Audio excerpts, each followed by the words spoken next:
which we got a name yesterday. It's called Innovare MC. And this session for today is going to be about the direct marketing select function. Eric, I suppose if we start recording now, that would be good, if you haven't already. So this is the second meeting in 2 days. Yesterday we took a look at reporting, and I kind of delved reporting from the outside in, from the user level down, more technical and more technical and more technical, working to the inside of the system. Today we're going to talk about direct marketing with the direct mail piece being the focus. And in this presentation, we're actually going to have to work a little bit from the inside out. So it's going to be a little bit different in the presentation, and I hope you'll see and understand why. We have scheduled for 2 hours. I am known to be long-winded, and so I may consume all of 2 hours, but we also may get through it sooner. Certainly, if there are questions, feel free to speak up. And I'll try to remember to ask regularly to avoid the feedback on the system as well if you have your phone muted. With the new platform, we are currently in development, so changes occur each and every day. If you look at the web address visible on your screen, you'll see that it does not really look like a normal web address. That is because we are in development. When we switch to production, the web address will be more reasonable. I'm going to start by jumping into the Feed Our Vets client, the FOV client. And one of the things that's very important about marketing databases is that we know our data. I say the first thing that you have to do in a database is know your data. And so to do that, we have some reports that we will use, and so I'm going to jump back into that reporting section just so we can kind of get a handle on what we have. I'm going to start with a count report, and on my count report, I am going to use a report called Contact Types and Preferences. This report is going to tell me about the number of people that we have on the database. It'll take a moment to run, and it will tell us the relationship these people have with the organization, and the contact preferences are how we can communicate with the donor or with the people. So here under the contact type equals to the donor, let me get my little annotation pen. Hey, Mike. Hey, Mike. Yep. This is Paul. Hey, just real quick, before you get too deep into this, from the folks over at the MPE side, this is the file select, in the direct direct mail world, the direct marketing world, is kind of like the backbone and the cornerstone of everything we do. We're used to doing really, really big selects that are complicated, that have lots of segments, lots of back-end analysis. Producing, for us to produce a database of 1 million records that has a couple of hundred segments that'll have to be analyzed on the back end is not at all unusual. It's a pretty normal thing. And that select could have, millions of records that got merged into it even before it got down to 1 million. Are you, I guess as I was going to ask before you go too deep into this, are you comfortable with that whole idea, or do you want to know more about simple selects or smaller selects, or just let this go where it would like to go? I just want to make sure that this is useful for how you think you'll be using it into the future. Because we could make very simple selects that would seem awfully easy, or it can become very, very complicated. Does that question make sense to everybody? Anybody? Nobody? Makes sense to me. If you're answering, you're on mute. Yeah. Missy or Eric, do you want to respond to that? Okay. Yeah, I'm fine Okay, too. Okay, I just realized that a lot of your clients right now aren't going to be, this may seem like giant overkill perhaps in the beginning or very complicated, but it can be, these selects to be made simple as well. And so if you start to go, this doesn't make sense, or it's so big that we can't get our head around it because our clients won't use it, we can tailor it down.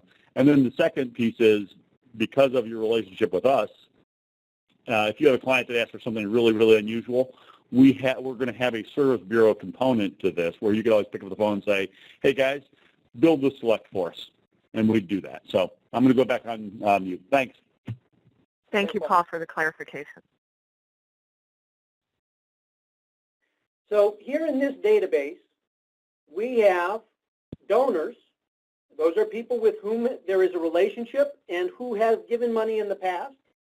And of these donors, we have 124,000 people who said we can communicate with them through direct mail. There's 17,000 who say don't mail me. For our email, we only got 92 because we're not usually an email type of crew, and so most of the names say no email or no phone because that's not a usual communication channel for us. So out of our database, we have, for this client, a potential pool of 125,000 or so names. There may be a time where you would mail all of those, but probably not. So gaining a little bit of an understanding about those 125,000 names and what about them would make them selectable is a part of the process.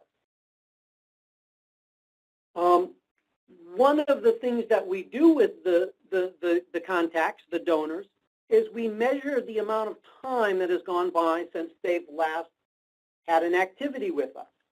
We measure that as an item called recency, and we have the ability to set up groups or buckets of time that we count from their last interaction. So we're going to pull a report now that shows me the active donors by recency group. In this new tool, active means living. If you are not active, you are deceased. Donors is a specific contact type. So you could have volunteers on the system who are not donors. And then we have recency group. And here we can see the amount of time that has passed in monthly buckets since this donor's last interaction, this last donation that the donor has made. And we can see that it distributes fairly evenly across the time frame over the last 5 years.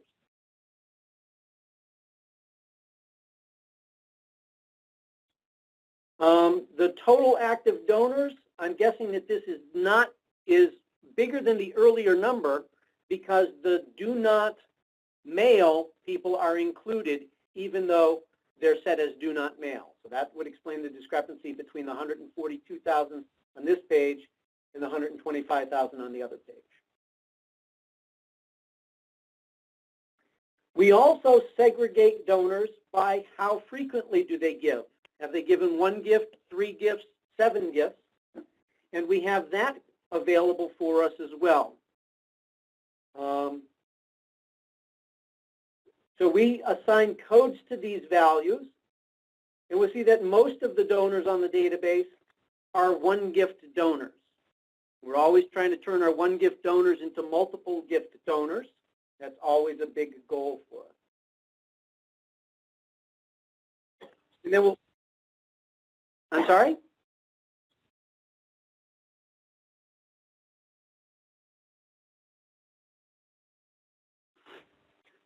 Because the way that the data converted, they came in as no gifts. If the name was born in the new platform, they would not have the donor type associated with them. But because we converted them, they all had the donor type assigned to them. Right. And then we're also segregating by the amount that they have given. Now, the amount value here is you see between $10 and $15 and $15 and $20. This can be based on their last gift or their average of giving or their highest gift. It's controllable in a couple of different ways. You'll notice that there's one item up here that has no code associated with it. This is a record that was actually created in the system. I'm not sure how it got an empty code here, but is still considered a donor. But somebody went in and created a contact in the system, and that person is showing up here, even though they shouldn't be a contact type donor. So with the Feed Our Vets client, the recency, frequency, and amount segregations across the database are configured the way they are because they come from the Prosper model. And we can assign that within the system in any way that is appropriate. We can configure those buckets in ways that make sense. So we have buckets in time going out to, we saw from 49 to 60 months, but there's actually even a bucket labeled 61 months or more. So more than 5 years since the last gift. And you'll see that these dates are actually measured in days. And I figured out how many days is it from the last gift to be 49 months to 60 months. We can, in the configuration, click that to be months or years, but days, you know, it's a one-time setup thing for each of these values. So recency, again, frequency has that choice where you have a similar set of values that you can decide, and then the amount groups as well. And our amount groups are based on the average giving. So if I give $10 and $20, my average is 15, so I would actually fall into the group labeled 15 here, even though I never gave a gift between $15 and $19.99. My first gift was 10, my second gift was 20. We average it out, and I would be in that group or code. For comparison's sake, and to show you how some of this configuration can be different, I'll jump over to a different client. This is the Help Me See client coming out of the Partner Plus model, or their own model, I think, where they count the recencies in months. And so there's just 6 groups. It goes from 0 months to 12 months, 13 months to 24 months, and what have you. Their frequency groups are they gave 1 gift or they gave 2 or more gifts. And their amount groups break down. There are 10 of them from code 1 to code A that range from the highest gift amount from 00 to up over $1,000. They will get this code for their amount group or RFA configuration. So configuring these setups is a very important part of the process when it comes time to create a direct mail program, because what you're going to do is aggregate similar contacts based on their behaviors.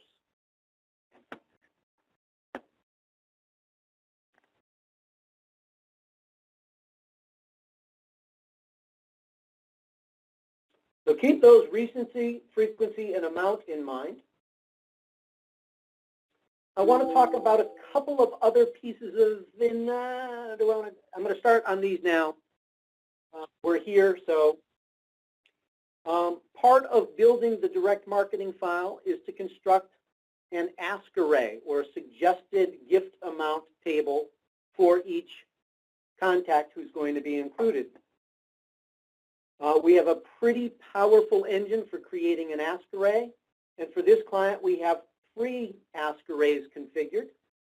One ask array that's geared towards donors who have given in the last 24 months. We have an array for donors who have lapsed longer than 2 years. And then we have a mid-level array. And within the array, what we can do is take and base the array based on their highest gift amount. And for their highest gift amount, if it is greater than $10, let me get this up on my screen here.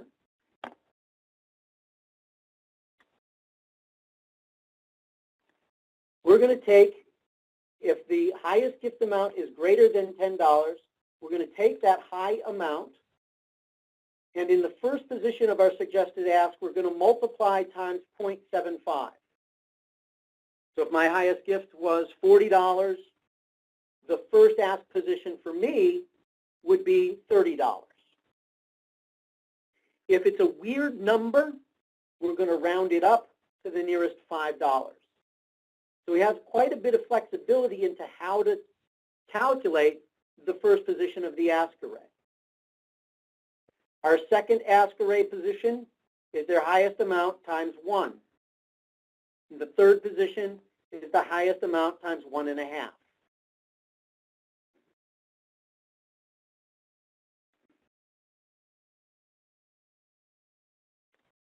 And I have a fourth position that just says other.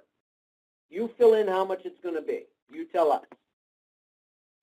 We could add additional positions to the ask array. I very commonly see 3 ask amounts and then a fourth of the other. And the way that the ask array works is we're looking at their highest gift. So as we go higher up the dollar value, if this person's highest gift is greater than $100, we change our rounding.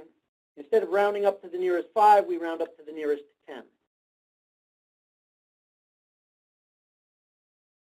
So we can build the ask arrays that are appropriate for our different donors or different contacts that we're going to solicit. A couple of other pieces of the setup is to create the data file output.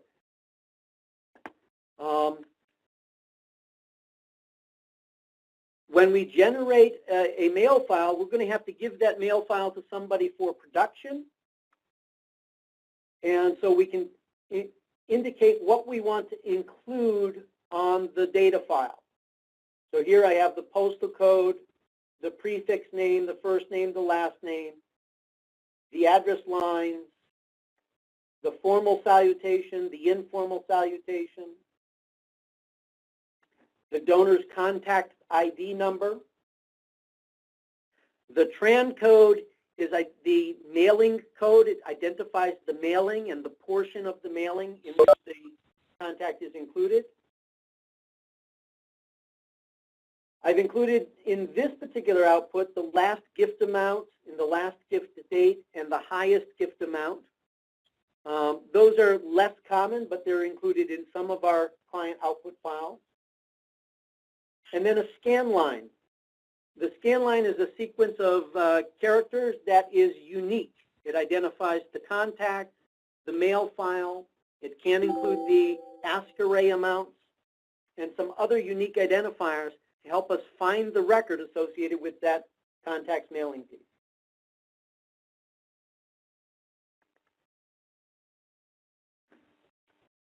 The scan line definition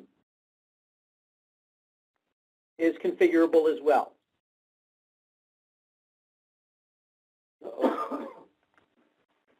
So for this client,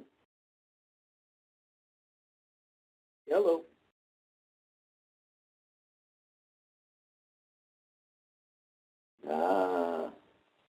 It may be that it doesn't exist. And it may, they reloaded the data, but sometimes I thought that I saw it came in slow.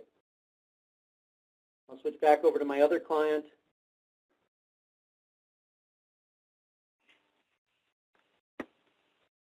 They did reload the data, I think, for that client, so they may have wiped out my information.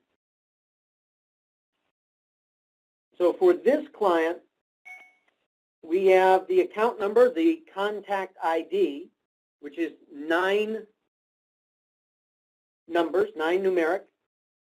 If the contact ID on the donor's record does not equal 9, the system will pad it with 0. We have 4 filler lines that we're using as a clever to create this 2140 code that identifies Feed Our Vets to our caging facility. Then I have my 4 ask array positions, position 1, 2, 3, and 4 for my ask arrays, and that is based on 2 digits from the ask array value. We have a check digit that confirms that we're reading it correctly, and then our tran code or mail code, which identifies the unique mailing file, is 10 characters in long. So this gives me a 32-character scan line. Again, this is a configurable item to uniquely identify the mailing piece that's going out to the contact. And the last piece is that I'm going to talk about now is the tran code, which again is part of the scan line in the example that we just looked at, and it is to identify the mail code. And I have 2 set up here. One that is the appeal name and the segment name, or the appeal code and the segment code, that is a 6-character and 4-character combination. And then I have another tran code configuration, which is appeal, package, and segment, which is 6, 1, and 3. And I'll show you how those work as we build our first mail file.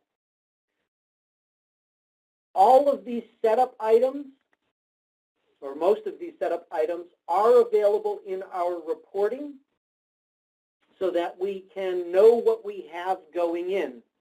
So if I wanted to see what my ask arrays were configured as, I have the ability to pull up a report that shows me that. So for this client, if I go to my standard house array for Feed Our Vets, if the gift is less than $10, it is fixed asks of 10, 15, and 20. If it's from $10 up to $1,250, we have these calculations that occur. And if the gift is, if the A is above $1,250, then we go back to a fixed ask amount. If I want to know what data is included in my output file, again, we have that configuration. These are the types of things that you very rarely need to look at, but you will want to confirm it and make sure that you're getting the data that you think you're getting. And so here is the elements that are included in this output file, and it includes a note that each output file will include the various ask array fields that will be required. So we have the reporting available to explain what we have set up. You'll recall I said that in the direct marketing piece, we need to start from the inside and work our way out. Those are the inside pieces I wanted to touch on. Does anyone have any questions about that?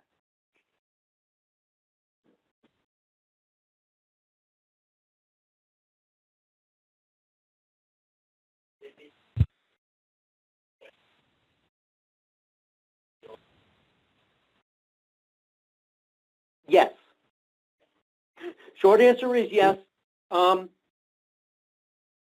We have some clients who receive the mail that comes in and process it by hand. And in that situation, you can look up by last name or by zip code and last name or whatever. Right. But we have clients who have caging facilities where there is a mail opening facility. And here in our building in New Hampshire, we have a mail opening facility, and they have this machine that's about 40 feet long, where you stick 1,000 envelopes in it, and it opens the envelope. It takes pictures of the front and the back of everything that's inside the envelope and the front and back of the envelope itself. It stores that. It reads what the items in it, the envelope say, and says, oh, this is, Mr. Smith, and he wanted to give $25, and the scan line includes Mr. Smith's account number and Mr. Smith's mail code and the ask array amounts and a check digit that says, yes, we read this code correctly, and $25 is one of the amounts that we suggested he give.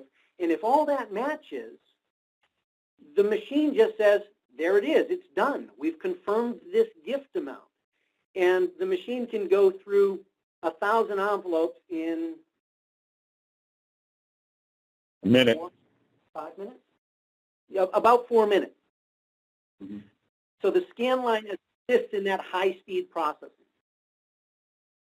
And so, Eric, that's what we were talking about earlier. Just the scale of the clients that we deal with. We don't have nearly as many.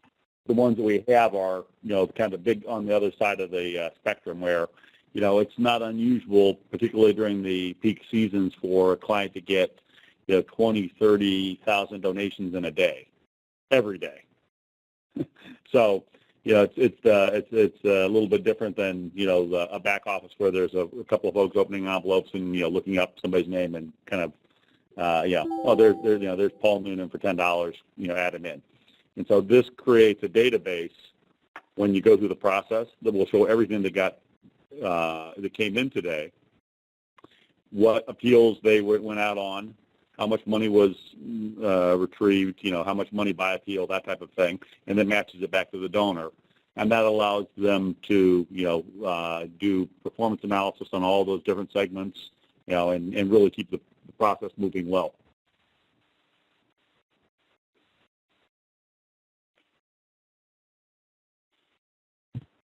Mm-hmm. Any other questions? Go ahead.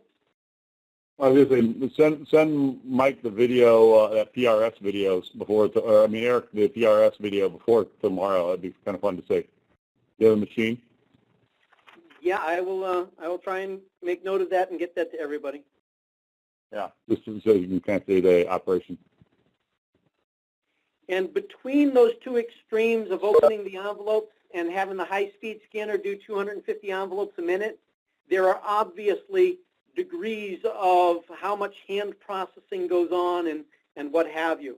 And in that high-speed scenario, there are times where the computer says, oh, I can't read this, I can't figure it out, and it will kick it out so that a human can actually look at it and make a determination.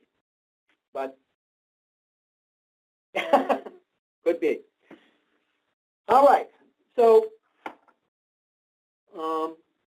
I am going to jump back over to the Help Me See for my friends in Ohio and colleagues in Ohio. I've done a number of these presentations, and I've been leaning on the Feed Our Vets because that's the client that I'm more familiar with. But for today, I'm going to use the Help Me See database. And I'm going to go into the direct marketing communication module. Because our presentation was originally scheduled for November 26th, I'm going to create an appeal called 1126DE for NPE demonstration number 1. When I click on the new appeal button, one of the things that's very important is what's the name of the appeal? And we have an appeal code and an appeal name box. Having some sort of code that follows a normal formula is useful and helpful. In our world, we use a 6-character appeal code. I am not restricted to 6 characters here, but it's just familiar to me. I could make this 10 characters if I needed to. Because our scan line uses the appeal code as a component, it will have to follow a normal format. But when we set up a new client, and we're putting this in place, we can decide on what that format's going to be so that everybody involved is happy with it. The appeal name is free form. You can enter whatever you would like there. We have a couple of different types associated with the appeal, and this allows us to group them, multiple appeals together. So we have renewal appeals, which are appeals that are targeted at people with whom we have a relationship, contacts on the database. An acquisition appeal is for prospects or new potential donors. And the other appeal type is just not one of those two. It's kind of a make-believe spot. And we use that for some various things that we carry forward. Hey, Mike. Yes? A quick question. Is there a reason why those appeal types are three alphabets versus spelling out renewal? No. Just familiarity, Lamesh. Okay. Just So they're our familiarity. configurable. One of the things that we see is, we have codes for everything in our world. And of course, Nonprofit Easy didn't have codes on almost anything. So just familiarity for us. Okay. But the appeal type is Hey, Lamesh, configurable by organization. Yeah, one of the things Lamesh though that it does do is as you build these appeals and the codes and the types, what it allows is later on in reporting, if you're consistent, you can later on report, hey, how'd all my renewal appeals go? And you could generate a report that says, go get all the appeal types with an REN code. And when you give them free form, you can appreciate lots of people will free form like crazy. So the main point is just building consistency in whatever system you use. Like Mike said about the appeal codes having a standard pattern. That the more consistent they are, the easier they are to report on. If you have a report that says, hey, I want to know how all the renewals have done over the past 3 years, and everyone's using a different, their own variation of the word renewal, it becomes a pain. Right. But so my question then is, so this appeal code, let's say, for example, an organization is using a 8-character code versus another organization that's using a 6-character code. Do we have this in the configuration where an admin can specify and say an appeal code has to be 8 characters? So somebody forming an appeal won't put in a 6-character code by mistake or a 7-character code by mistake, and the system would notify them that, no, this needs to be 8 characters for your organization? That restriction is not currently in place. Okay. I think that's an excellent thing to think about, though. I find that often with acquisitions, somebody new in the office creates appeal codes and they need to be 8 and they only give us 7. So Right. the scan lines don't work out and stuff. So that might be a good check to put in place. Yeah, by client. Yeah, exactly. So if you put it inside configuration, then it would at least allow the admin of the system to say, okay, anybody forming a new code has to at least have 8 characters, so the system can then validate against it, versus finding out later that there was an issue with the person who put in the appeal code. Mm-hmm. Same thing with appeal type. If we can lock it down by making it a configurable item for the admin, so that if they want to use renewal as spelled out, then they just can select from a drop-down, but they would not be able to freeform something into the appeal type as well. Yep.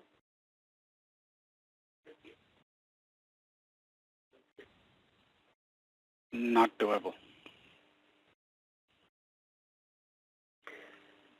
So Yeah, I mean, if all your clients were, the problem Eric you're into is every client's got a different set of codes on how they look at things and do things.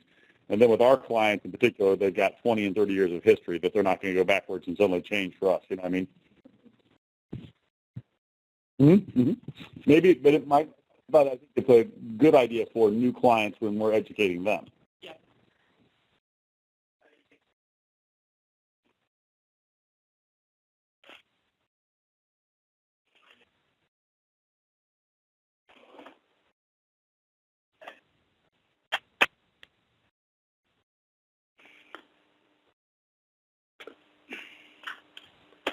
So continuing on, for this client, I've not set up anything at the campaign level or at the program level, but those are, I believe, existing ideas that are in your system, and we could put this appeal underneath a particular campaign or program.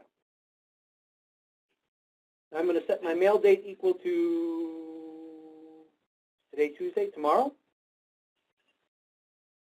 And my CRFA or CFRA in this case, calculation source, the recency frequency amount is going to be on the mail history. You'll notice on the left side of the screen we have mail and email. We're a direct mail kind of world, but we have the ability to focus a direct marketing campaign to the email channel. We certainly envision that other channels may appear, whether it's the social media channel or somebody mentioned a brain implant, direct brain implant to as a channel. Whatever it is, we'll be able to add those in and create their own RFA or RFM calculation. For this client, I'm going to choose their scan line equal to the Help Me See default. Obviously, most clients are only going to have one scan line type, but because it's configurable, we will be able to select it here. If they had a different caging facility for email purposes, maybe they need a different scan line format. And I've not set up any premium rules, but the idea behind the premium rules screen here is that if somebody gives $20 to this appeal, they're automatically going to get a little baseball cap or something. And we can build that rule into the system and apply it across the entire appeal.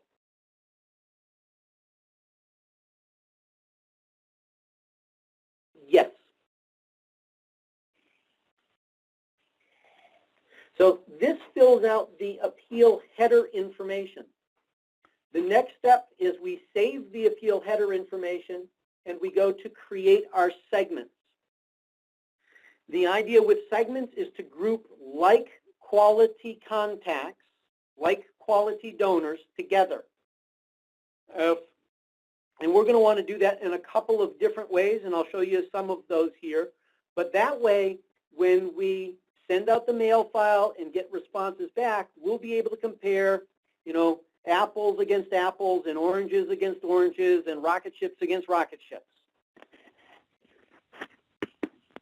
The first segment that we create is always the universe segment. The universe segment is who has the potential to be included in this mail file. So for this particular client, they have contacts and donors in the United States, and they have contacts, I'm sorry, I got ahead of my notes. Let me be quiet. For this particular mail file, what we're going to want to do is we're going to want to create the universe key for people who've given in the last 24 months and who've given more than $5. I'm not going to, in this file, go back any further than that. I'm sorry, yes I am. I'll go back 48. And I'm going to select donors whose amount is $5 or greater. Their highest gift is $5 or greater. Okay. So if the donor on file falls into this bucket, these buckets, then they qualify and could potentially be included in the mailing. A contact who has not given a gift in 49 months or more is not going to be included in the mailing. They're outside of the loop. Because I didn't select any frequency value, everybody's frequency value is included. The donors whose highest gift was $4 cannot get into this file. The universe key in itself is not mailed. It is just the qualification. I'm going to add a new segment, and I'm going to call this segment suppression. And I'm going to flag it as a suppression segment. Let me back up to where I was 2 minutes ago. This database has names for people in the United States and names for the people in India. I want this mailing to only consider people in the United States. So the way that I do that is I'm going to suppress everybody who has a state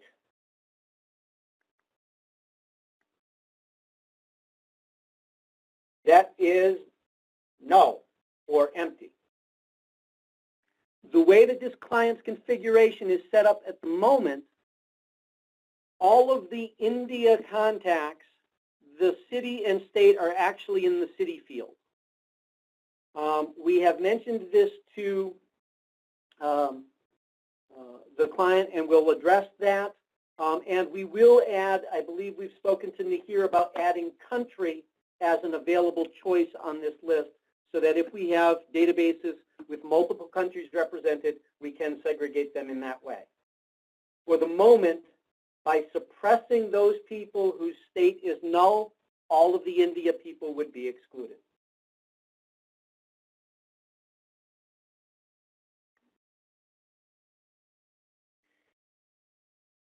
I'm going to now add my first mailing segment. And there's a bunch of different ways that this can work and a bunch of different things that we can do with this. I'm going to call this segment AA, but really I could create whatever naming structure is appropriate for my TRAN code and scan lines and that the client uses. Just for Yucks, I'm using AA. And I'm going to label this 0 to 12, one time, 5 to 999. I'm going to use the recency, frequency, and amount buckets to drive and gather the donors who have behaved similarly. So I'm going to save my segment description, and now per this description, I'm going to click the 0 to 12 month donors who have given one gift, who have given $5 to $9.99.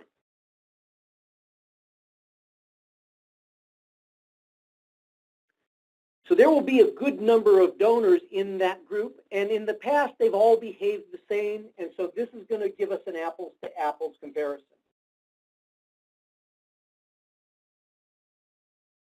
Segment AB is going to be the 00 to 12, 2 plus 5 to 9.99.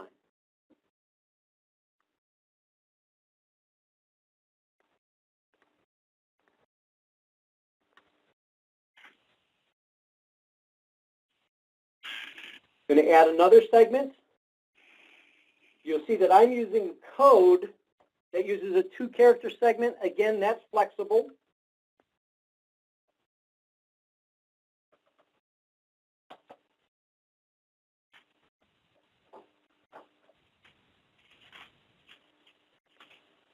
So now here I'm going to look at all donors in the last 24 months who've given one gift from $10 to $25.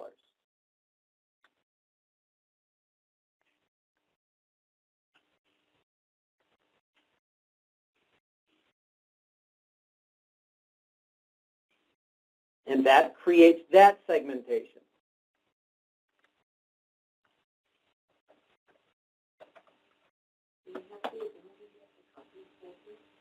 I don't think so. The question, if you didn't hear it, is can I copy a segment? At the moment, I don't think we have that flexibility or functionality. Again, so here, these segments, of course, are all discrete. Hey, Mike. Yes? I think you do. See those, by the segment name, you'll see those two, Yeah, what is that? Isn't that a copy function? Yeah. Did it copy it? Oh, it did. Yeah. Oh, good. Now, how do I delete it, Lamesh? That's your problem.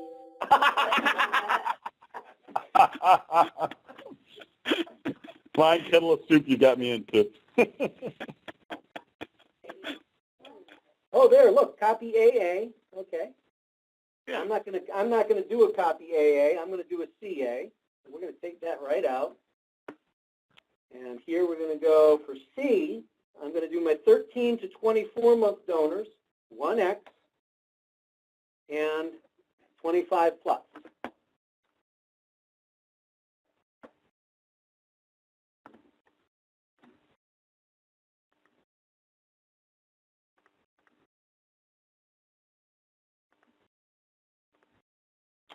One of the things that I have discovered,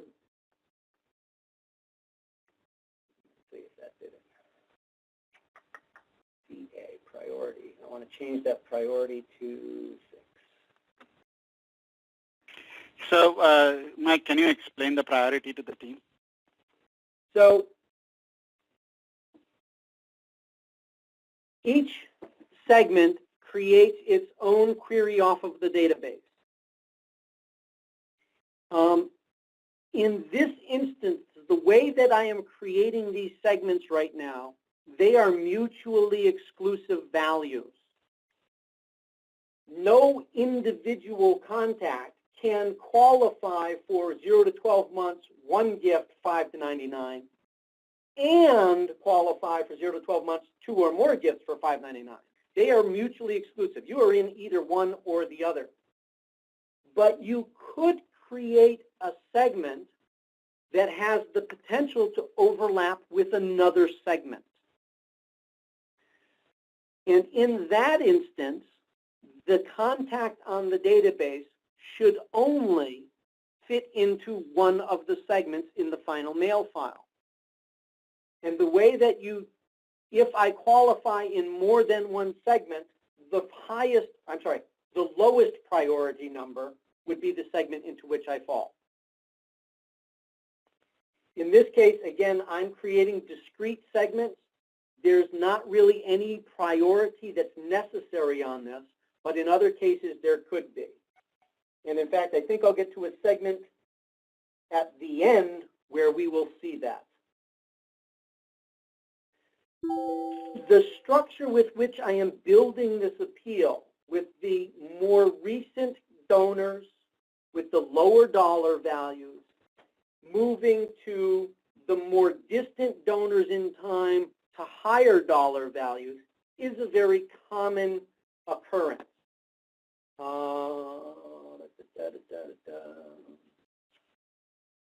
That is a normal way to build and segregate your donors. Your older donors who gave lower dollar amounts, they are less likely to renew and give an additional gift.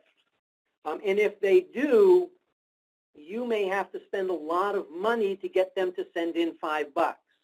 And so that's why you'll regularly see the older donors have higher minimums to qualify.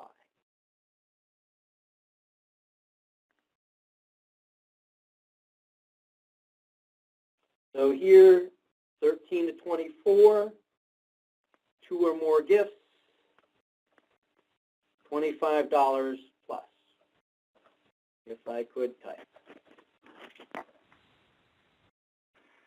Every time I add a new segment, it adds to the priority level, but you can reorder the priorities fairly easily. So 13 to 24, 2 plus, and $25 and up.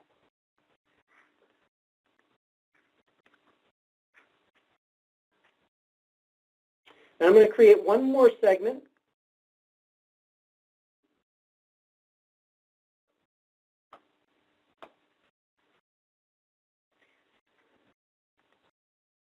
In these first segments, I should have grabbed all of the 24-month donors who've given greater than $100. They should qualify in here somewhere. Oh, you know where I didn't do it? That's what I missed, is the greater than 25. That's what I did.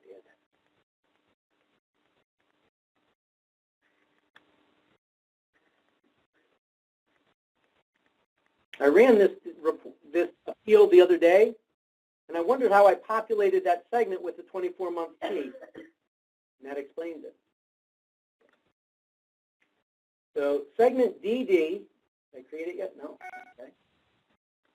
DD, last gift, greater than $100. This is now going to look at people who gave $100 or more 25 months ago to 48 months ago. Because all of the other ones would have qualified in the earlier segment. So here I'm going to come in and say, whose last gift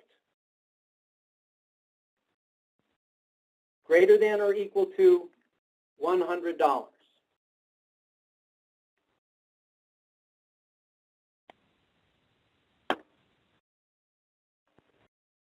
So now I've built the appeal header, and I've created a number of different segments to aggregate like quality donors.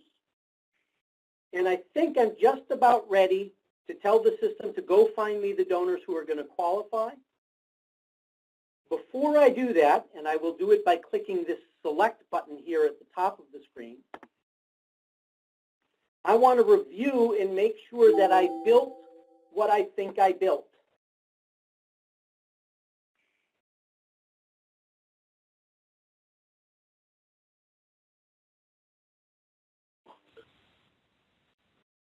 Correct. So here what I have is I have the direct marketing select criteria, and if life is good to me, I can pull up a report. Thank you, rec sheet.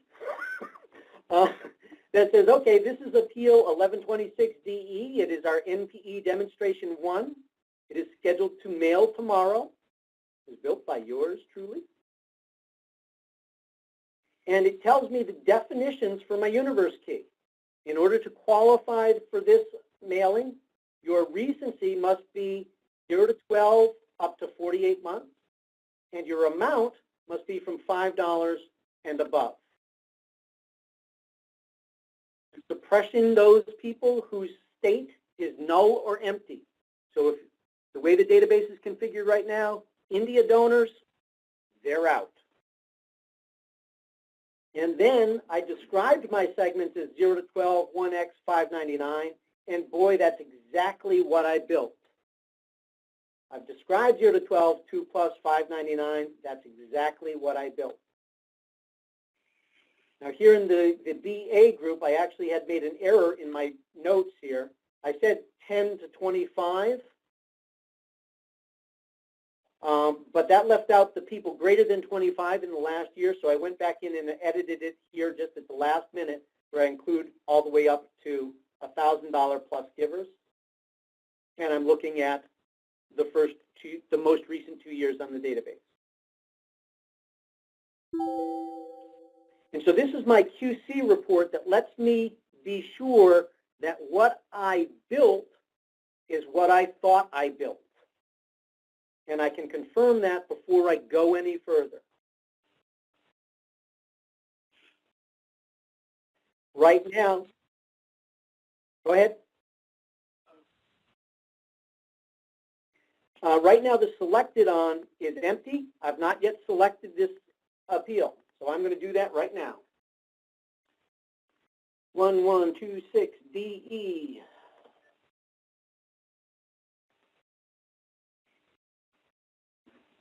Here on the appeal, I click select, and this is beautiful. I can't tell you how excited this makes me. The select for the appeal is in process. You will be notified when it's complete. Thank you very much. And I can go and take a look at Ms. Andrea Browning's account. In our current system, I have to watch an hourglass, so it's really exciting to be able to see that. So that's how we start the process of building the select and finding the donors who qualify. Right now, this select is running, and it'll take some period of time to run, and eventually they'll send me an email that says the select is completed. You can go back and continue working. So I'm going to use this point as an opportunity to pause and ask if there's any questions.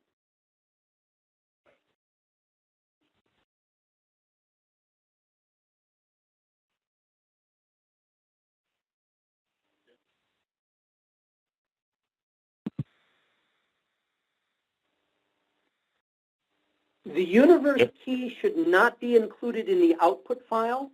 So you would create the universe key and one segment with no criteria, essentially, and everybody who gets through the universe would go into that one segment. Yeah, so just be one big, you just have one giant segment. Which is basically what you're trying to do there.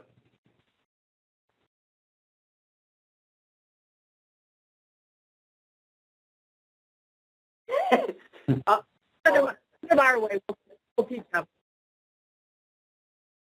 Well, and that was what I was saying earlier, Eric, when we were starting. You know, a lot of this is kind of overkill for a small client, right? They're saying, look, I got 500 people, I just want to mail everybody, you know.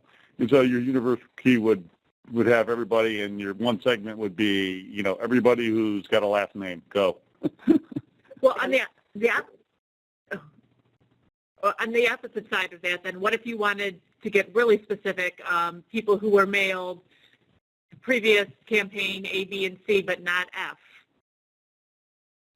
There's a couple ways to do that. You could, where I said the last gift greater than 100, you can actually say who were mailed appeals in tran codes or mail codes in this values, and you get those people. Okay, and that was in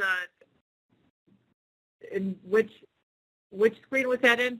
In the direct marketing piece, there was a ability to, let me find,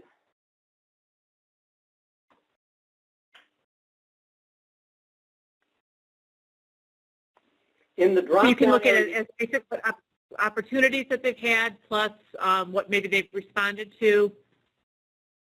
Yep. So right Okay, now we great. have the tran code is the mail code, Mm-hmm. and you could put in the mail code, the tran code, and into this segment, and that would get those people. Okay, so you just built an extra column of things to select. And you can add on to that and combine them in various different ways. Okay, great. Thank you.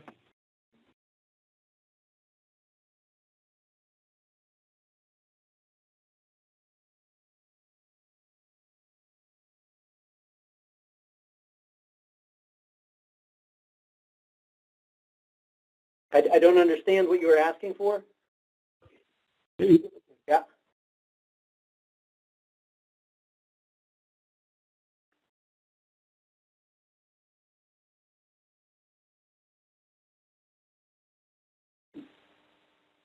Could it be?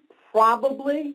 But the truth is the list gets so big, it's the you know, when you've got 9 years worth of data for a client,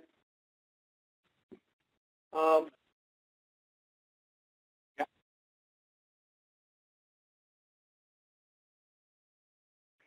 Well, and Eric, this is where kind of the nuance of a big mailing comes in. When you mail a tran code, you'd never use, in theory, you'd never use it again. So tran code. So here's an example of what a tran code. You know, I'm going to make up a fake one real quick here. Tran code is 14A. Help me, Cass. P for prospect. Right. P1412. You know, so for December 2014, A. Right. So so the 14 represents 2014. A could be your appeal select. T is for prospecting. You know.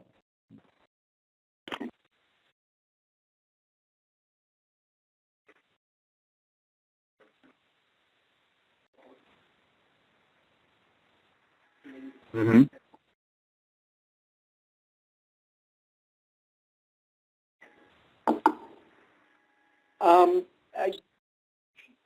Yeah. I think there's So enough if you want to ways use that as a suppression or a inclusion, Mike. right. You just wanted to take everybody who received one appeal and give them the second appeal with just a different code. Yeah.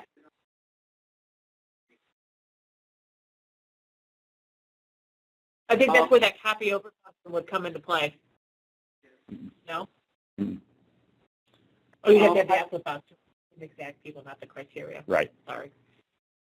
Yeah. So, Mike, the example would be, I'd like all the people who responded or even were mailed the February appeal, February 2014, tote bag appeal.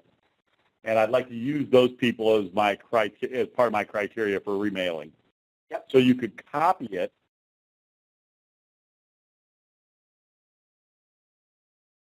Yeah, because we have the same issue here in Akron as well. Like Cass, you kind of described USO. Yeah, you would want to say, oh, go ahead.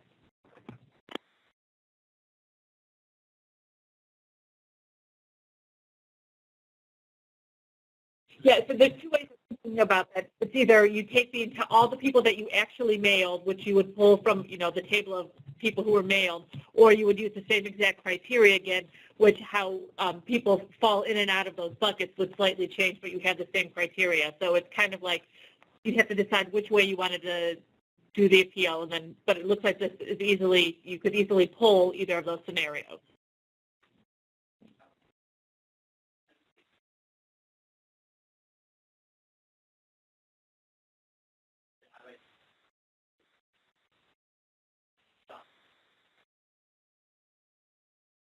Yeah, well, right. The TRAN code will tell you what appeal that they were mailed under. So what he has highlighted is exactly where you get those people. Could you get add to their program code so you get the whole mailing? I would I'm not package.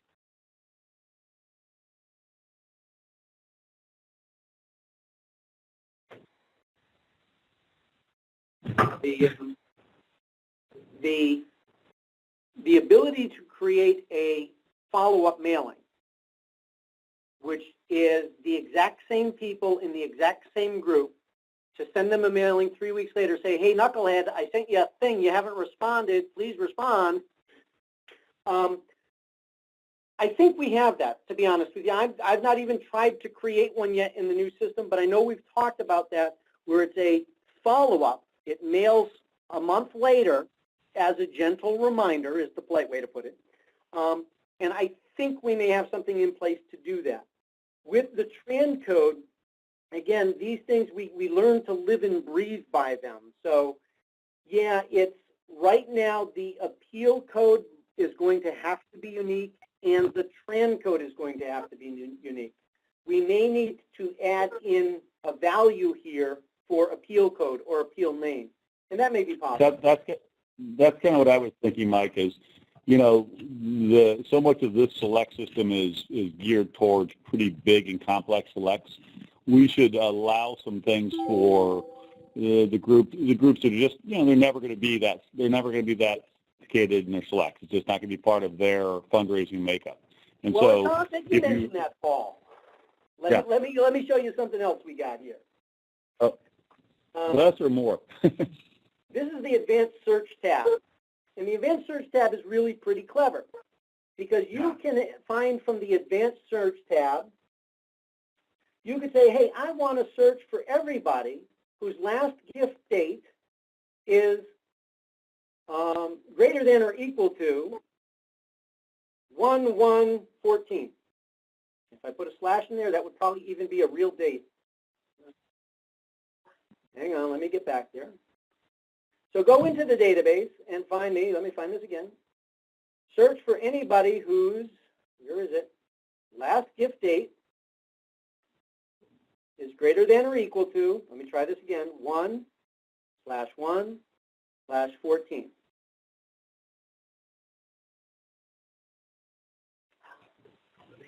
The here treats me better than that, Eric.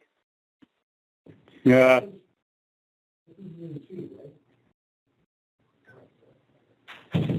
So we have 106,846 people who qualify. And here they all are. If I want to mail everybody who gave me a gift this year, I can use this advanced search function, search and find the records I want, and in the action, generate a smart tag. When I click the Apply Smart Tag, it says, what tag do you want to give this? This year. people who gave a gift this year. Caveat, I'm actually not going to click the continue button. The smart tag creation and the assignment of the smart tag to this 106,846 donors is done during the nightly job. So tonight, we'd flag all of these contacts with this smart tag. This smart tag evaluation would occur every night. And so any new donors who gave during the year who qualified and gave a gift, they would get the new smart tag night after night. So this number would grow during the course of the year. Sound pretty good so far?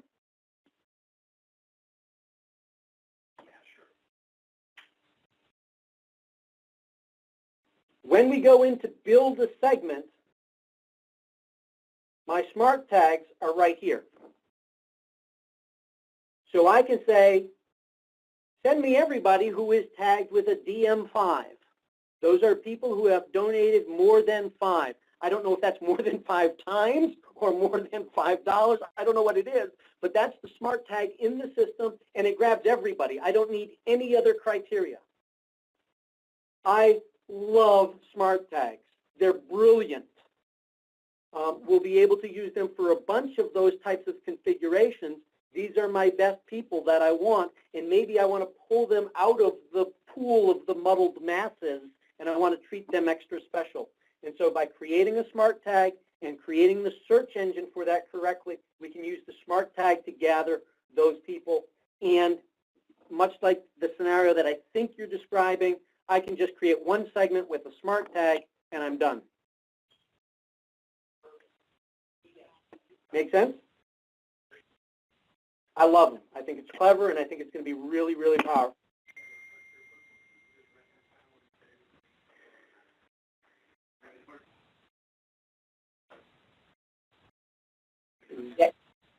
That is one of the things about smart tags that's a little bit pinching when I try and put that jacket on. Yeah, it is a nightly job, and it evaluates each night. So I could build a smart tag that qualifies for donors who gave between $500 and $999.99 this year. And they get the smart tag blue, because I like it. And if I've mailed in my $700 donation, I get the smart tag blue. And then I mail in a $500 donation, my total giving is now $1,200. I no longer qualify for blue, so blue comes off. Can you put a smart tag on any criteria? Can you do a smart tag on gender? Or is this all based on giving activity? You can, if you can search for it on the advanced search page, if you can find it here. But you can't search, and Mike, just to make sure it is clear, the advanced search page searches through donors, not opportunities, correct? Yes. So what here again? What I think I heard Eric ask, and I know Cass was asking is, hey, you know, we're about to do the USO mailing. They want to mail everybody who was attempted, who was mailed in the last 2 mailings. How do they select the last 2 mailings? And just say, yeah, mail these people again with a new transaction code. I wouldn't use the smart tag. Well, and I don't think I would either. I'm just saying that's kind of the question that's kind of coming out there. Is you want to grab an old mailing and reuse it? Yeah, I would do that in the universe key or the segments where I say go get the trans code that begins with or is equal to or is contained in or what have you. But if I wanted a smart tag for female, rather than just using female as selecting it, I can certainly come in and select the gender to create a smart tag for, I saw it here a minute ago. There it is. Smart tag for female. But we have that as a selection criteria, so why create a tag for it? That would be redundant. Gotcha. Okay.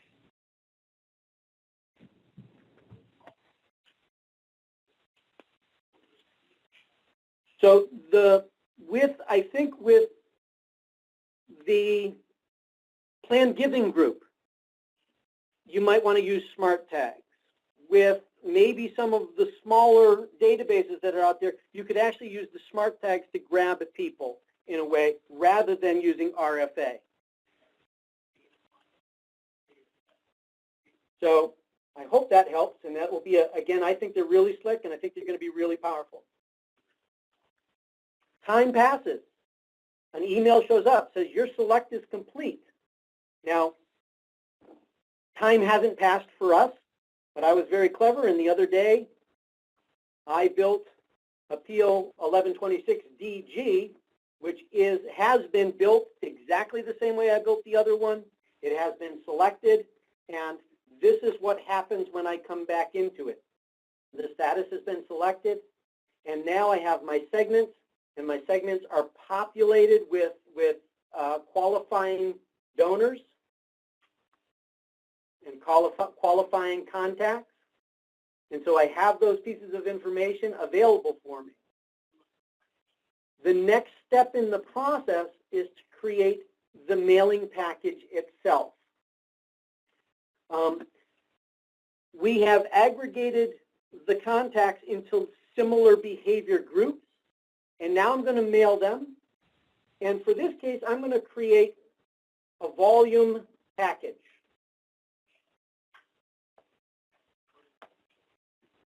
Notice I have a package code and a package name. Again, this may be new for the Nonprofit Easy group that you haven't had codes before. In this case, I'm going to call it the package V and the package name volume package. I'm going to assign a delivery date of tomorrow, and I'm going to add a new package. When I did this presentation internally a couple of weeks ago, it was this plus sign over here that jammed me, if you remember. And now with this volume package, my segments are completely populated. All of my available qualifying contacts are in the volume package. And I have 53,924 names that I'm going to be able to mail that qualify out of my 125,000.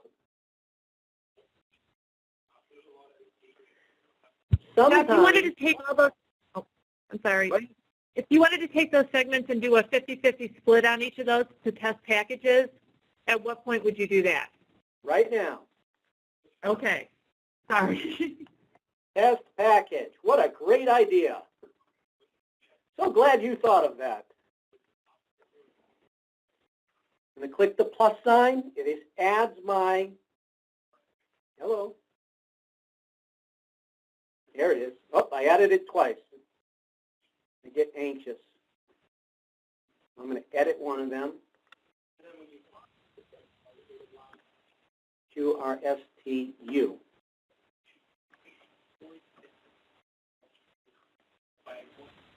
So I have my volume package. I have T is my test package. Let's name that test package 1.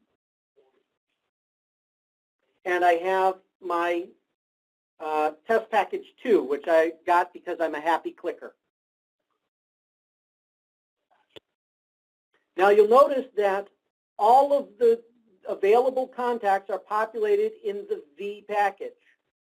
If I wanted a 50-50 split, in test package T, I type 50.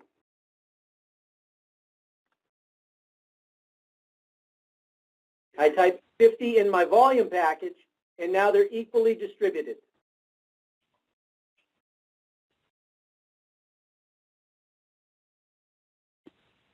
Exactly. It may be that you're going to change the wording on the letter, the solicitation letter. It may be that you're going to put a stamp on the outside of the envelope. It may be that you're going to send them an ice scraper for their windshield, and the other group you're just going to send a letter. It may be whatever you can imagine. It is a way for us to split the quantities between and process them separately in whatever way, printed on a different piece of colored paper or whatever. In this case, because that would create my 50-50 split for whomever it was that asked. One of the things that we noticed when I type 50-50, sometimes my total is a little bit different than the available. You'll see that. And if I wanted to mail all 1,023, I can just change that number there, and now I'm getting everybody who qualifies. But I no longer have an exact 50-50 split.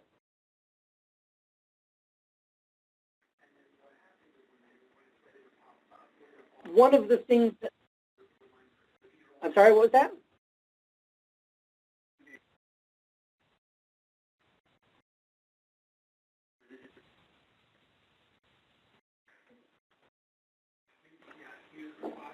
What happens a lot of times for us is we're mailing 400,000 names. And we want to test and see how well that ice scraper does. Does somebody who gets an ice scraper in the mail send in extra money? And if they do they send in enough extra money to cover the extra cost of sending the ice scraper? Now, I may not want to do that test with 200,000 ice scrapers.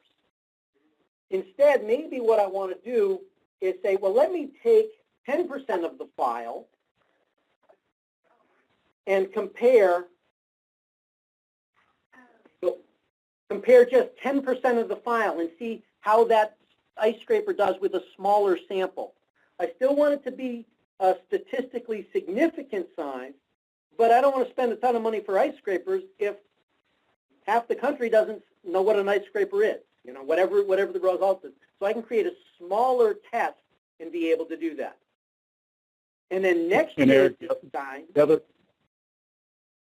Eric, the other reason for doing that is, so when you do this test the way Mike's laid it out here, is it gives you a control where everything else is exactly like the original select, just a random select inside of it. So all the segments are exactly the same. You don't accidentally do anything it'll skew your test inappropriately. If you made these two different selects, you could accidentally select them at different times or pull them slightly differently or step on each other.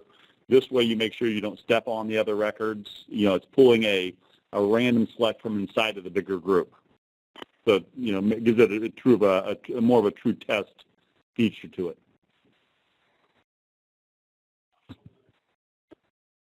So in this case, I have the volume, which is the bulk of my people.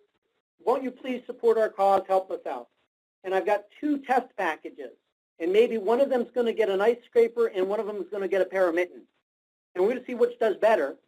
And whichever one does better, next year at this time when we mail it, maybe we'll send the volume package the mittens.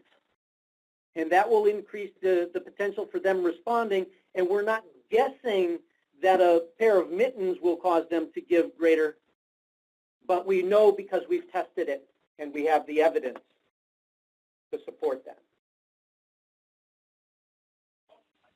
So I've got these three packages defined. And this output file methodology is going to combine my package code V with my segment code AA. And I'm going to use the Help Me See default for the tran code. And I'm going to click Save and Proceed. I've now taken my qualified donors and split them into packages. Oh, I got one quantity too high. Didn't see what it said there. Last gift greater than 117, split quantity. Okay, so segment DD.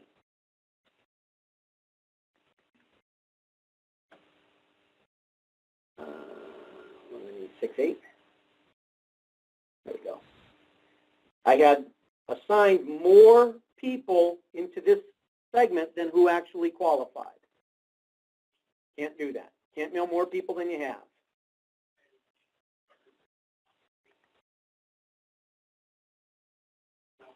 The message says the splits are saved. And so now here are all of the outputs that we're going to have. We have the V package with segments AA through DD. We have the T segments with AA to DD, and we have the U segments with AA to DD.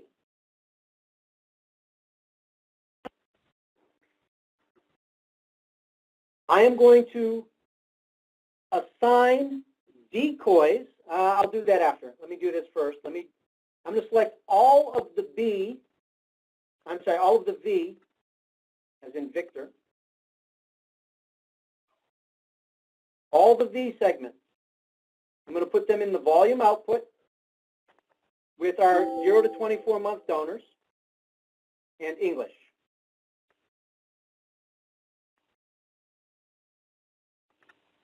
Now I'm going to batch update, and I'm going to put all of test 1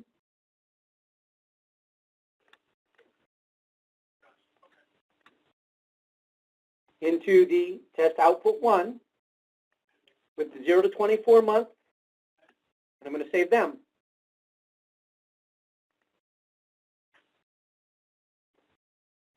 Then I'm going to take all of my U segments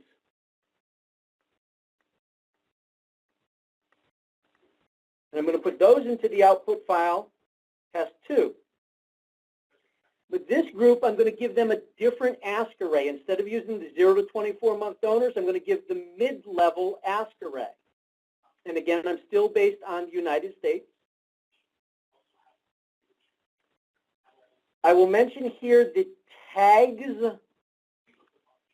The tag is a record, an information piece added to the contact when they respond to this appeal.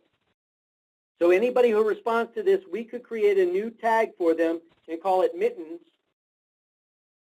And this group, if they respond to it, if this output group responds, they get the tag mittens.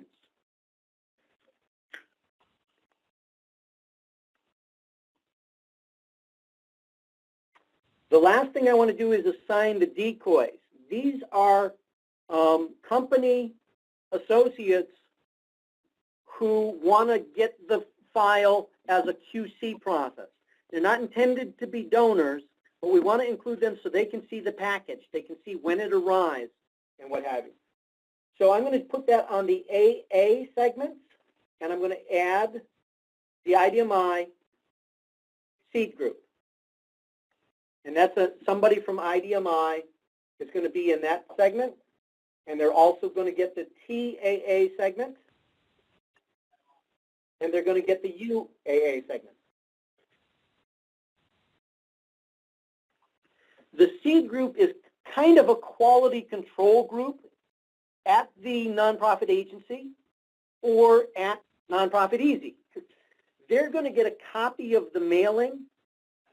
And by receiving that, it's not intended that they're going to send in a gift, but they're going to get a copy of it to make sure that it arrived on time, that it printed and looked correct, that everything associated with the mailing was kind of what they anticipated. It's kind of a QC group for the production of the mail file.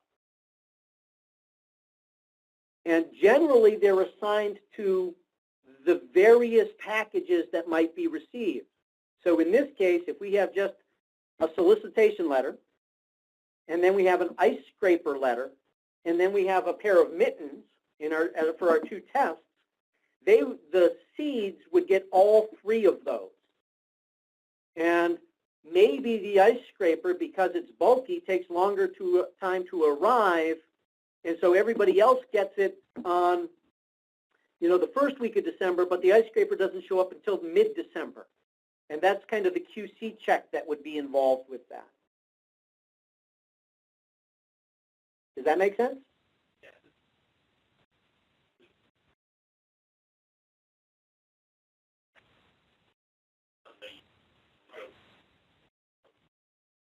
Correct.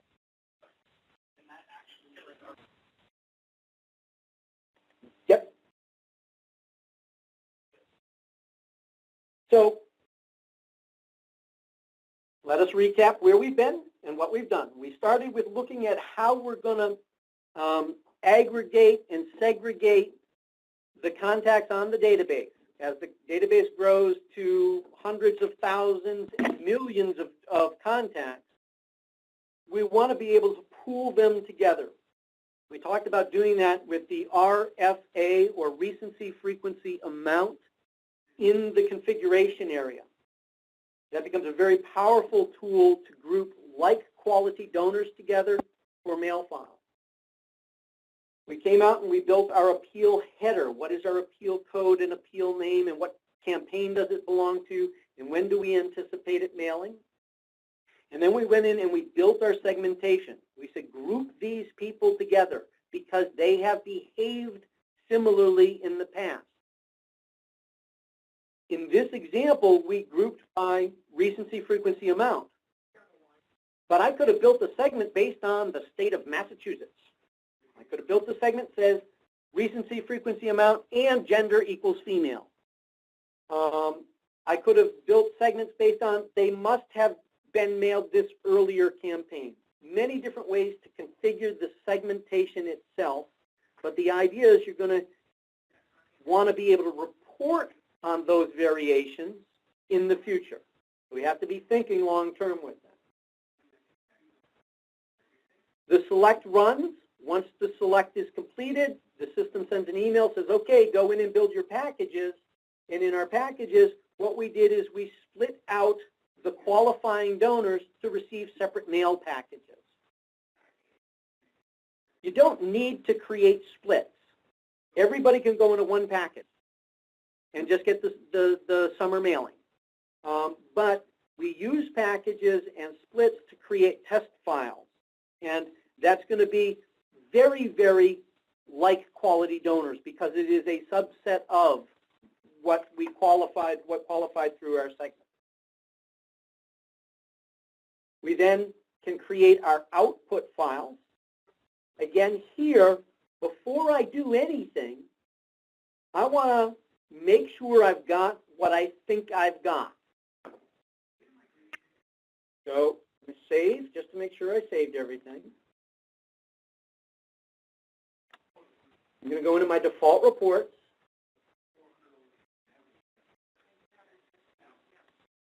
And this is a new report that I was working on this morning. And so it may not run until the next step, and I'll show you that in a minute. Let's see. 1126DG.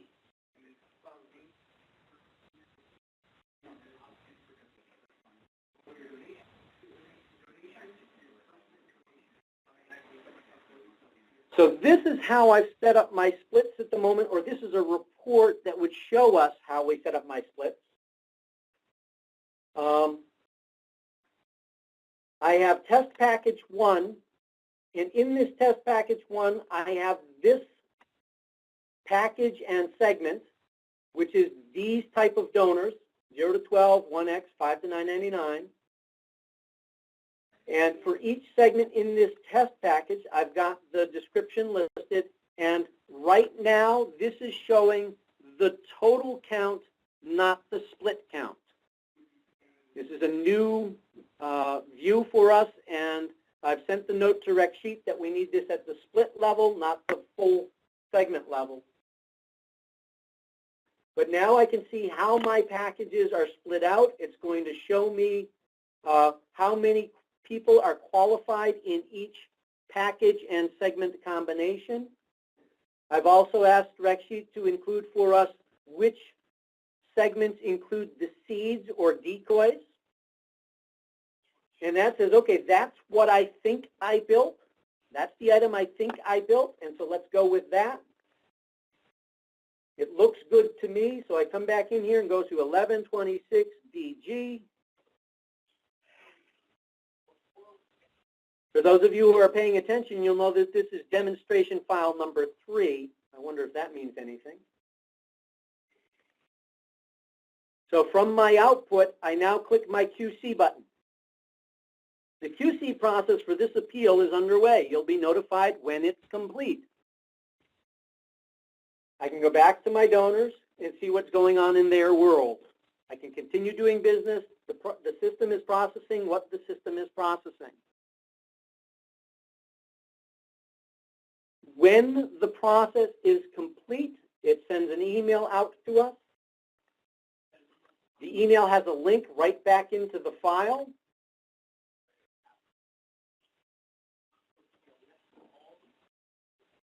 The 1126DF appeal is my NPE demonstration 2, and its QC process has been completed. Once the QC process is completed, I have the ability to download the data files.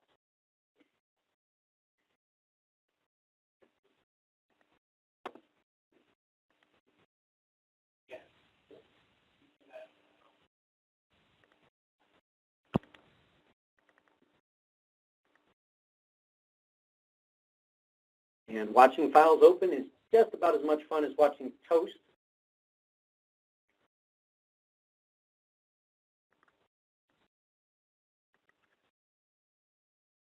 And so here are the data files that we have for this appeal.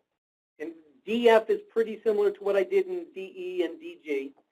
We have the zip code, the prefix name, the first name, the last name, the suffix name, addresses, city, state, zip, or formal salutation, informal salutation, the contact ID. The TRAN code here looks a little bit different because of the way that I built the earlier appeal. But you'll see I have the segments BB and CA and what have you. The last gift amount and date were part of my output file. And then I have my ask array values. Remember, we had those ask arrays associated with the mail file. They get added in automatically.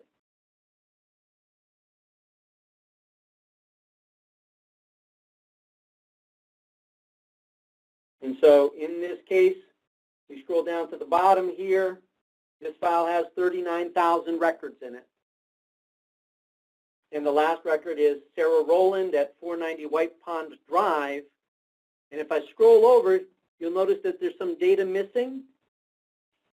Sarah is the seed for IDMI. She didn't know that, but she might now. Shouldn't the seeds get a scan line and everything, though?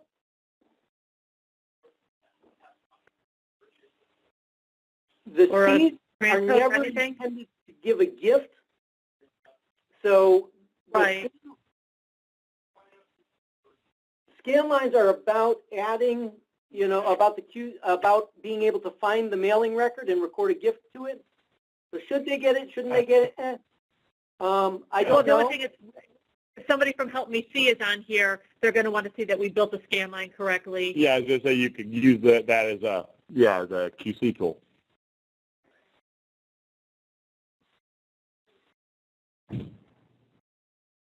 Okay.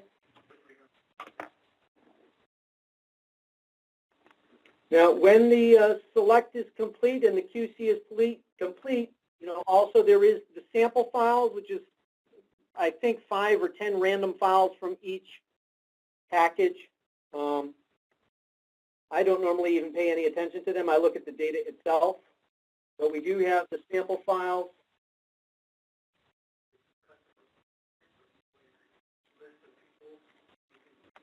That's a lot of sample files. Oh. I bet we get a sample. We get 3 samples for every TRAN code. Right. That's why there's so many here. Yeah, so if you think about it so in this way, Eric, if you're going through, you can pull up those 3 individual people from one particular TRAN code, go back to the database, look them up, make sure that the right person got selected, that type of thing. Yeah, make sure that the asks were built based on the correct. Yeah. Whatnot. So with this, again, I was a little bit surprised to see 200 some odd names. Part of the TRAN code here is these, before the AA in this first record, the 1, 2, 3, that is the recency, frequency, and amount codes associated with this contact. So the sample gets us, for all of those variations, it gives us a sample of each of them. So that's why when my feet are vets, I think I get 10 records or something like that because we don't put the RFA as part of our TRAN code.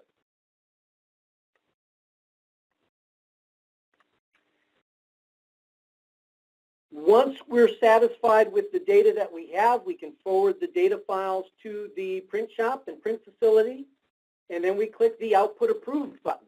The Output Approved button commits the data to the system. If I'm not happy with what I see, if I need to add an extra split, I can go back and redo this now. It's not yet committed, as I understand it, he said tentatively. Once I click the Output Approved, it's live and available in the database. At that point, gifts can start being received and applied to the mail file. And just to give you an idea, I'm going to jump back to Feed Our Vets.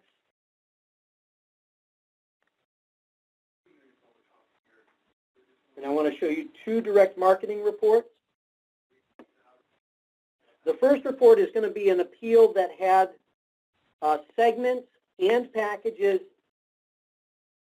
underneath the direct marketing performance.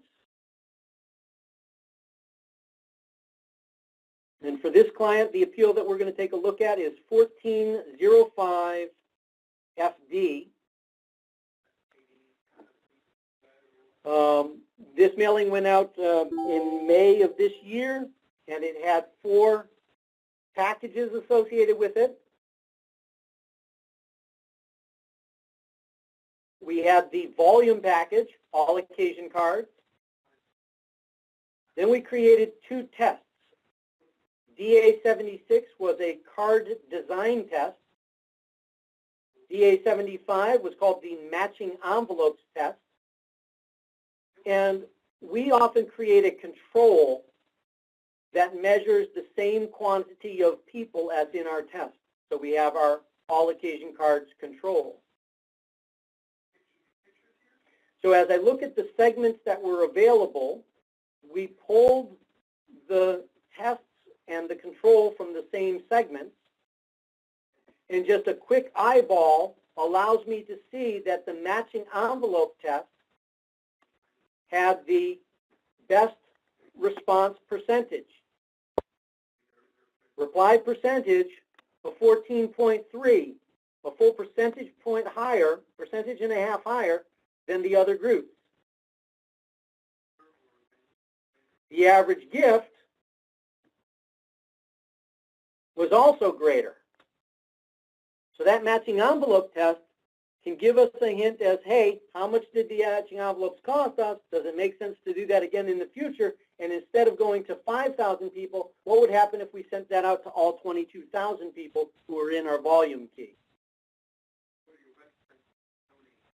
Oddly, our volume key did better than either of our tests. How's that? Interesting.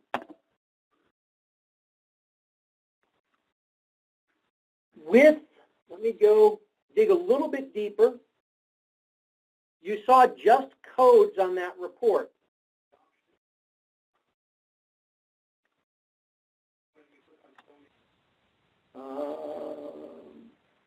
I believe that I have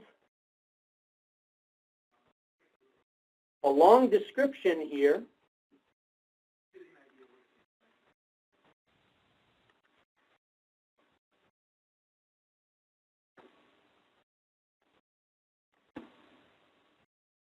For the same data, but what I've done is I've added, instead of just the code H62A, I've included the description. These are $10 to $25 donors within the last 6 months who've given 1 gift. And so now I know how my RFA affects, and I can compare segment against segment and see that my reply percentage for 13-month donors is significantly lower here than my 12-month donors. And so I can use that to hopefully be smart about selecting people in the future. So we have that long description which shows us the names, not just the codes. And one of the other reports that I have, and I want to bring this up especially for you, Lamesh, is the appeal type.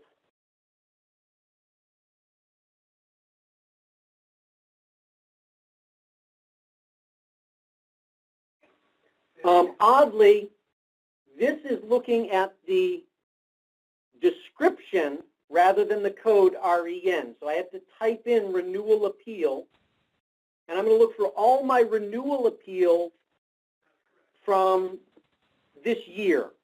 And this one will take a little bit of a minute to run. And on this report, I think, I lost Ken, I think we only report the totals. I don't think we report the detail by segment. So we'll let that run, and while that's running, I will take this opportunity to ask for any questions that are outstanding.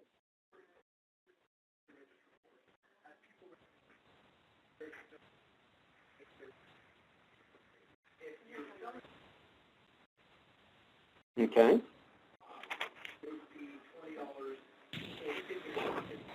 Yep. So with this report, called the Appeal Type Performance Report, we can see the appeals for this client that were mailed during this year. For appeals mailed between January 1st and today. And we can see how many records were mailed. Let me get my annotation up here. How many records were mailed, how many people responded, how much money came in, and how it performed overall. And this is showing me just my totals. This 1410 was me playing around in the system, as are the appeals up at the top where they're showing zeros. And I guess this 1411 may have been me playing around in the system too, where we have these zero values. But this tells me so far this year, and again, these are a little bit fuzzy numbers because of the pretend appeals I have here.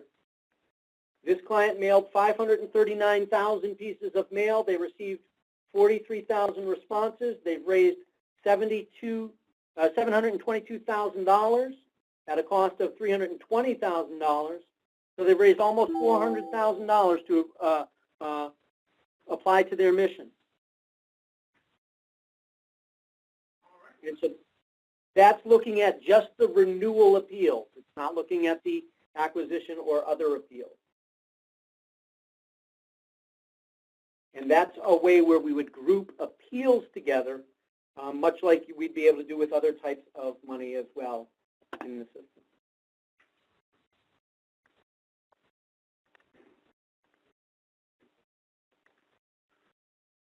Do we have any other questions about the direct marketing piece?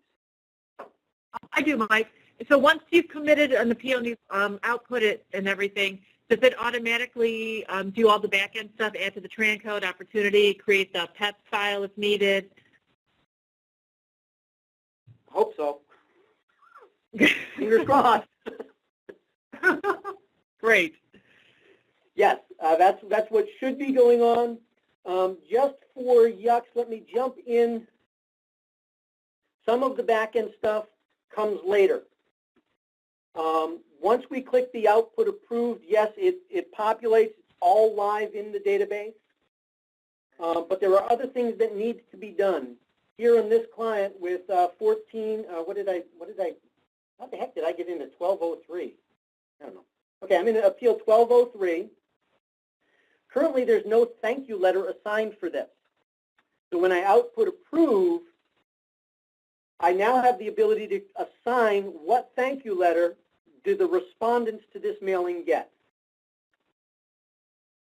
Acknowledgement renewal. And we can create a number of these. We can assign the letter code, essentially. We give it a letter name here. In the Nonprofit Easy system, there is a whole series of templates associated with this. If they're giving a gift as a tribute, we also have the ability to store the tribute template.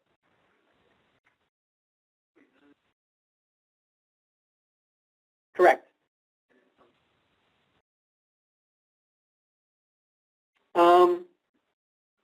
I thought I was past step one. Yep. Oh, yes, it's on the appeal. Okay.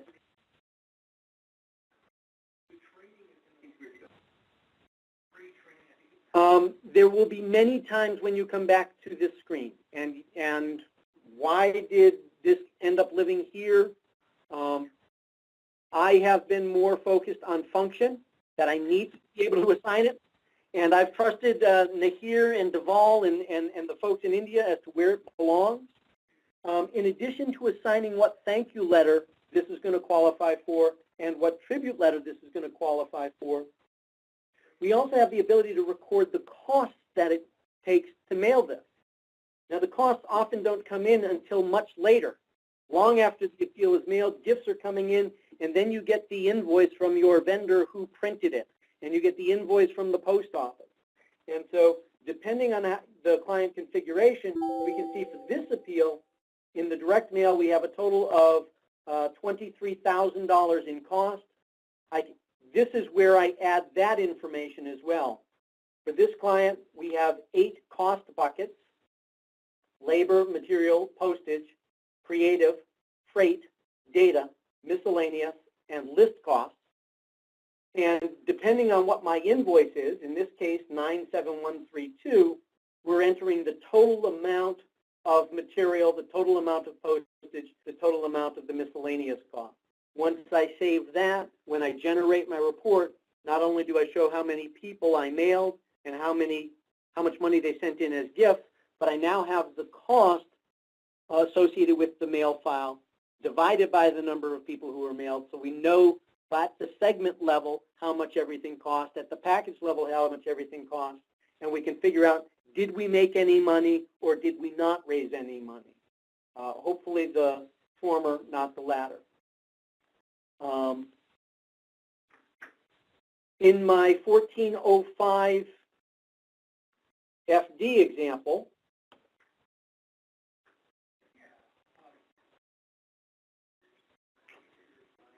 there was the volume package, and then there were the test packages, and so we have multiple expense groups associated with the various packages, the matching envelopes test.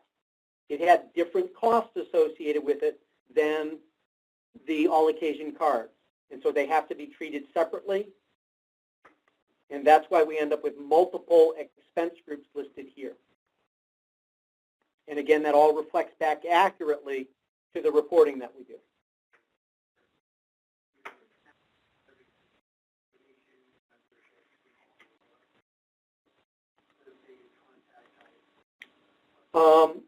As I mentioned in yesterday's discussion, I would expect some of these direct marketing reports to actually be available on the direct marketing screen.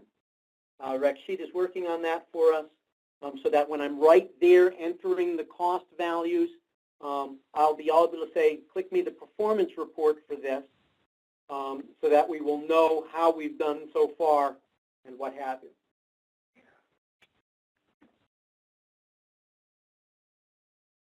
And so these cost numbers transpose back to what we've entered in the expense group area.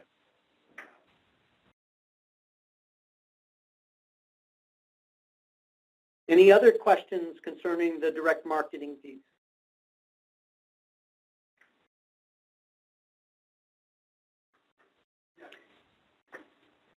It is a very powerful tool, and how our clients are going to use it, they're going to do all sorts of wonderful, crazy things.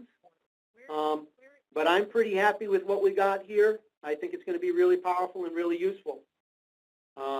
And as I said, with the smart tags, you build your filters up front, your search is right, you can just use a smart tag to create a mail file. I think that's going to be really slick for some of our clients.